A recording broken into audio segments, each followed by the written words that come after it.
This financial maths video looks at depreciation. Let's first of all go to our log tables on page 30 and note that the depreciation formula for the reducing balance method, which is f equals p bracket 1 minus I to the power of t.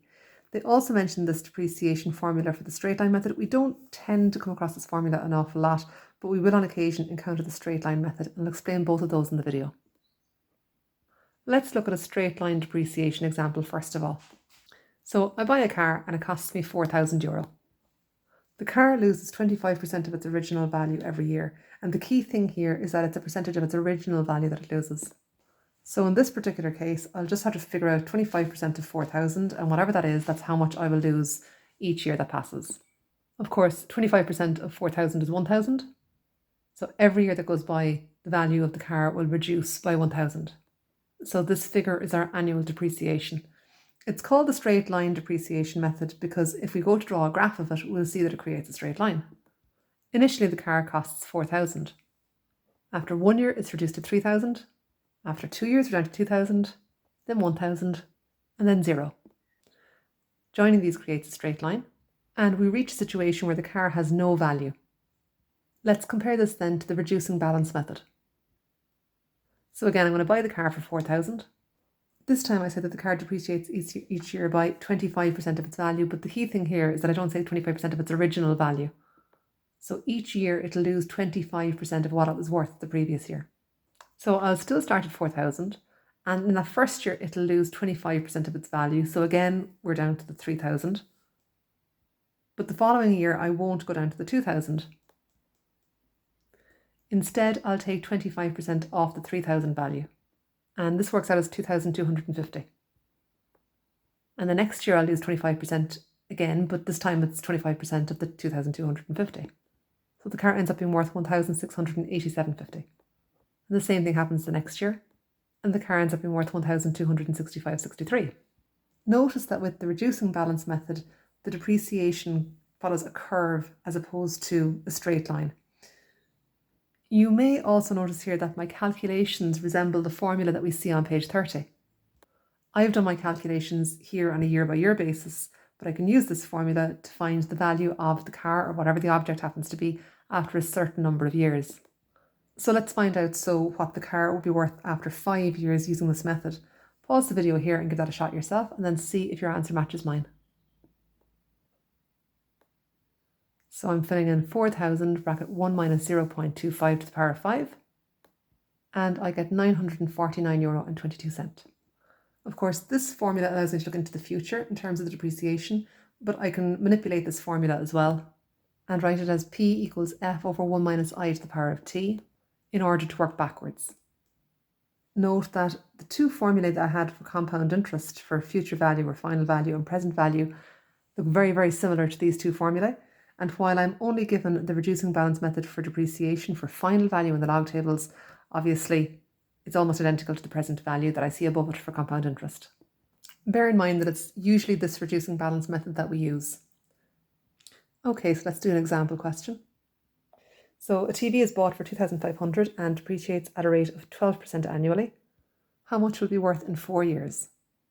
Now this is a nice straightforward question, so pause the video here and give a go at this yourself, and then play and see if you're correct. Okay, so the first thing that I'll do is make a note of my formula, and then it's a simple case of substitution. Just again, don't forget, of course, that the percentage must be written as a decimal when you're filling into the formula.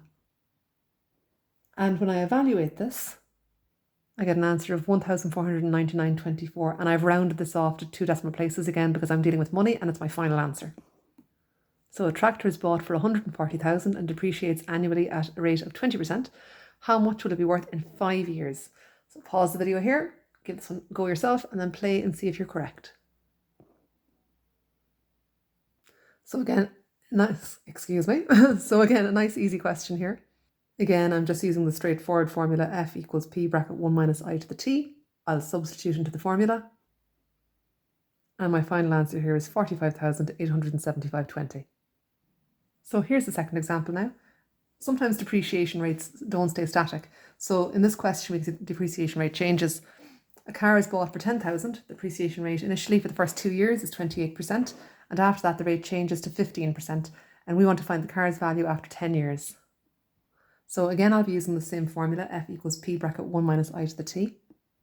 And I'll first of all see what happens in the first 2 years. And again, this is a pretty straightforward question. So if you're happy with what's going on, pause it, do it yourself, and then play and see if you're correct. So I'm dealing with the first 2 years first. So I'll apply the 28% rate of depreciation, and that's for 2 years, the power of 2. So after 2 years, the value of the car is down to 5,184. Now we need to figure out what's happening in the next 8 years. So this time I take 5,184 as my starting point. I note my new depreciation rate, and this applies then over the course of the next 8 years. And when we go to the calculator, we get an answer of 1,412.59 cents. And again, I'm rounding this off to 2 places of decimals because it's the final answer, and I'm dealing with euro.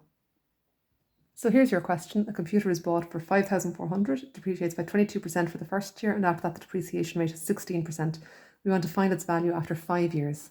Pause the video here, do the question, and then check if you're correct. Okay, so again, it's the same formula.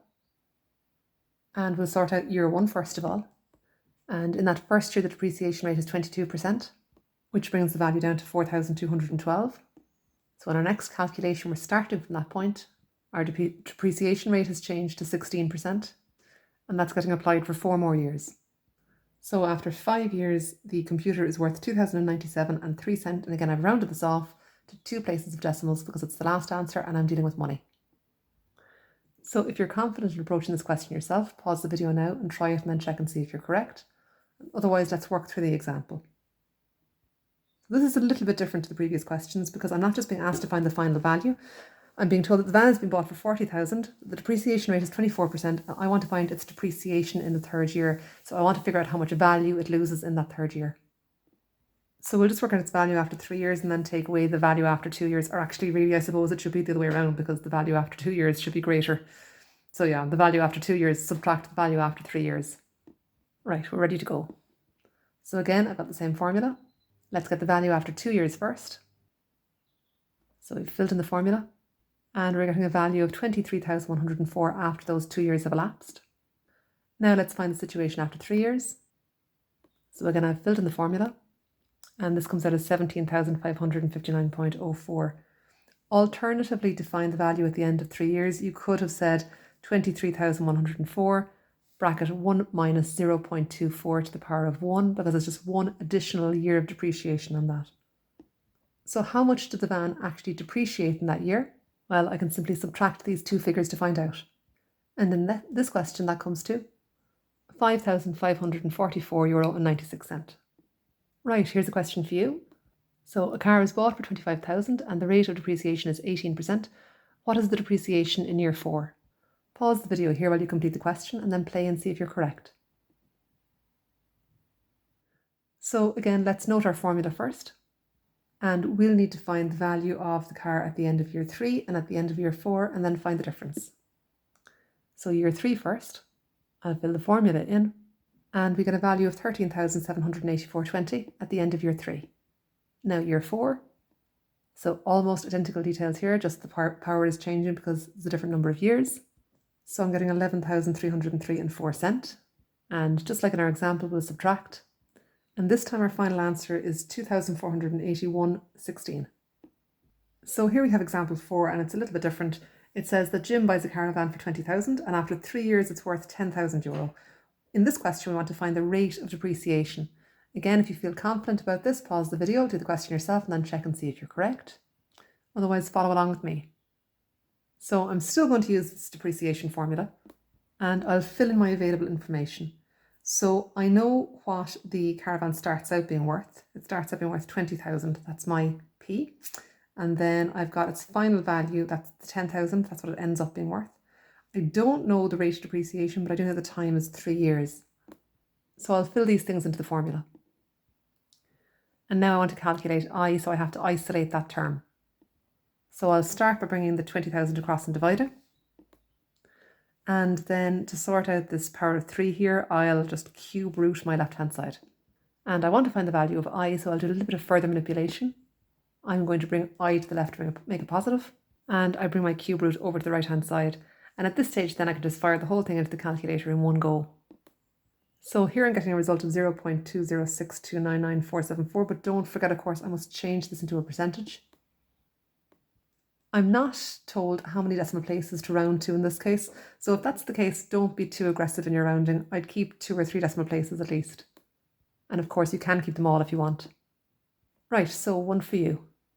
So the question is that Tim buys a combine harvester for €250,000. After 4 years, it's worth 53,000. We want to find the rate of depreciation to 1 decimal place. Pause the video here, complete the question, and then check and see if you got it correct. Okay, so again, it's worth making a note of our formula to begin. And let's fill in what we know.